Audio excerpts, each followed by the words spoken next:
Barbie Fortesa update. Yan IG story ni Barbie. Ay namasyalang family Fortesa dyan sa Pinto Arts Museum sa Antipolo. Yan pa nga si Daddy Tony. Saka pamangkin ni Barbie na si Lucian. Yan po ni Daddy Tony. Namasal sila dyan. Yan pa after nila mamasyal at kumain sila. Umuwi ng Pilipinas.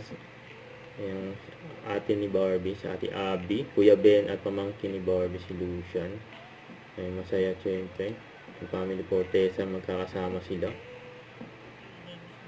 Na-attenan namin. Ito yung this is the most reaction that we got from the film. Like, everyone was so engaged with the film. Nakakatawa, walang nagpo-phone, walang like, sobrang, wala po kasi talagang masyadong anything grand or anything action sa pelikula namin. It's a very quiet film, very subtle, pero punong-puno ng pagmamahal. At ang buong sinihang ito, naramdaman ng pagmamahal na iyon. And so, thank you so much. And happy Women's Month. And no better way to celebrate it than with the iconic Miss Boots Anson-Roa Rodrigo.